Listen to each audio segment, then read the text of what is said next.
Hello and welcome again to a wonderful opportunity where we can talk about lives that are changed because of those who's got love in their hearts for other people to impact their worlds by sharing of who they are. Today we've got the privilege to have René with us. René has been in ministry a very long time with her husband already. And René, we've known each other for some years and it's great to share this time together. Maybe just for those who don't know you, tell us who is René? Well, I'm married to Johan and we've got two lovely boys. We in ministry for a while, like you said, and at this stage we at Doxa Deo Moed campus, where we lead the team there. I'm in charge of the ladies ministry, and I'm also passionate about our children's home, and Moed campus has their own children's home that I'm part of. Now we know, René, that it's the purpose of the church to live for the people that live in the city, and that the love that God has for us needs to reach others, and that's always been part of the heart of the church. But in this time, it's very important for us to see that being effective. And how much more love do the kids need that are really in a broken place? So you say you've been involved with children's homes. Just tell us a bit, which homes have you been involved with and which are the ones that you're focusing on at the moment? I was involved with René Cloete. They have kids with disabilities and really needs lots of love.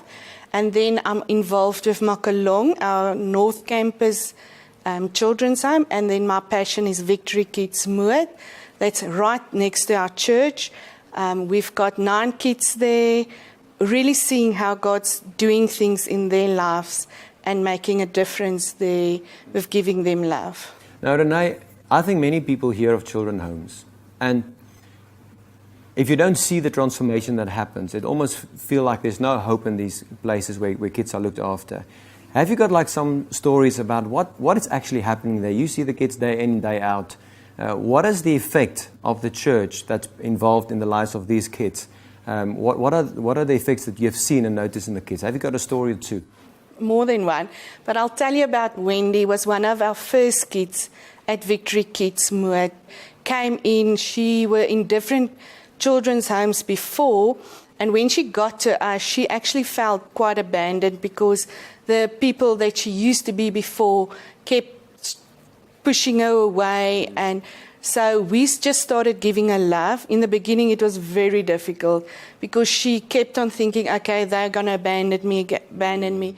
And just the love that our house parents and the committee and the church gave her just changed her whole life. She was with us for 2.5 years, and she's back at her parents and quite a different girl. When she left us, she was loving. She made a difference in some of the other kids' hearts, and we still miss her a lot.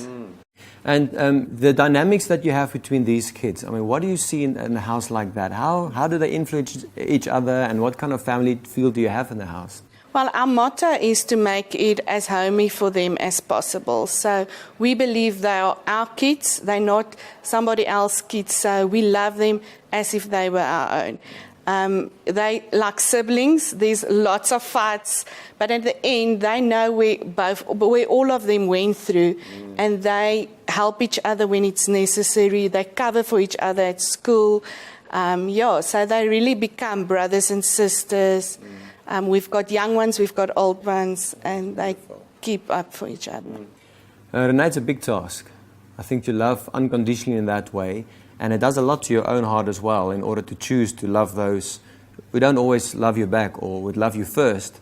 And it's a decision to serve and to love others. What does it do to a mother's heart like yours to get involved there?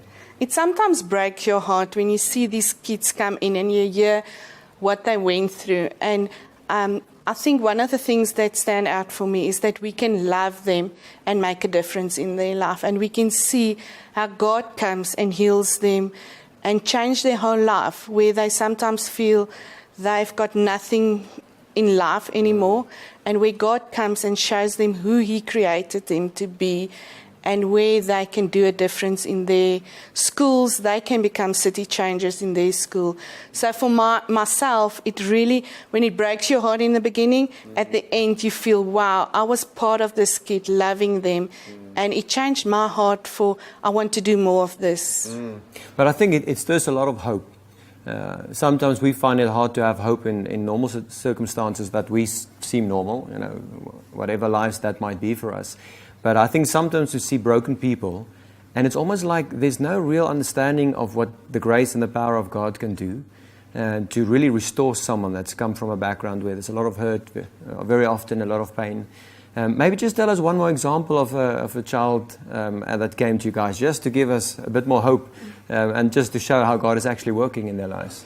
Well, I'm going to tell you more about the parents that we had. Yeah, please. We had 2 boys, also some of our first kids that came in. Their mother, that was actually not fit to look after them, started doing courses, and she became so involved with their lives, and she changed. And they are back with her, and it's going great with her. She got married, and the kids still come and visit us, and we see the difference just because she got the opportunity and people believing in her, people that actually went out and helped her to find her feet, and the kids are back with their mother. That's wonderful. I think the restoration is always the good story. Hey? Yeah. I think the love towards someone we can measure. I really feel for somebody, something, or I really want to get involved in their lives. But the moment when a whole family and then a whole community is changed, I think that's such a strong testimony. René, one thing I want to ask you as well. I think we hear of these homes, but what are the things that people pray for, or how do people really get involved? I mean, if we want to see families restored in this way, if we want to have more stories of these 2 brothers and her mother, what do people do? Where do people touch the brokenness of that situation and really get involved? I think there's lots of ways you can get involved, and I think you said one of the most important thing is prayer. It's always important to pray for our kids. It's important to pray for our house parents that needs to love these kids unconditional. But then financially, there's always a burden financially to get these kids through school, their daily tasks, clothes, everything, to come and play with these kids, to just love them, take them on holidays, donate food, clothes. So there's different ways people can get involved in making these children homes better for them. Mm-hmm. Because I think if people really get to know the kids and really go there and visit, are people allowed to visit and see what's happening there? They definitely are allowed. There's forms to be filled in just for safety, but we welcome people always to come and play with the kids, spend time with them, learn who they are, what they love. Because I think the moment you get in contact with the life and you start seeing them through the eyes of God, God does amazing things when you see the brokenness, and I think something kicks into your own heart when you see that. René, it's great to hear that so many people are involved in these children's homes and to give a lot of their resources and time.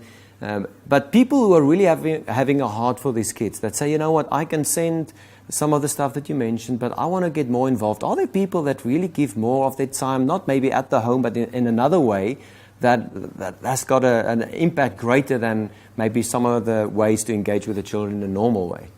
We've got a farmer that's game farmer, Nico, and he takes them to his farm where he organizes helicopter rides, do something special. Over the Christmas holiday, he actually had a Christmas party for them where every kid got a gift that they actually wanted. So yeah, we've got people that do come into the house and take the kids away and do something special for them. And I assume those kids, they love that, hey? They absolutely love it. That must be such an adventure, yes. Yeah. And I don't think a lot of people know that. No. I think sometimes you think the kids are there, you can't really reach out to them. But I think just for them to have a normal experience of family, must be something that is new to some people and might encourage them to actually do that. If there are people who are really interested and they say, I want to be part of that life change, do they just contact you or what do they do? Yes, they do contact us. We'll take them through the house. We'll explain how everything works. The social worker comes in and have an interview with them and say thumbs up and they can take the kids. René, it's amazing to hear. I think people listening to this, I trust, will just get a glimpse of what is possible. Sometimes we think what we have to give is so little and insignificant, but hearing what you're saying is probably a story of so many people that say, I can give a little bit, I can give love, I can give attention, I can embrace these little kids and it will change their lives forever. And I trust with you that as you continuing to do this, faithfully serving what God has placed in your heart, that we'll see more lives change, the city being impacted the way we trust only God can do. So thank you for sharing those stories, and may God really bless you and keep these testimonies of God's love coming through. So thank you so much and bless you for the work you're doing. Thank you.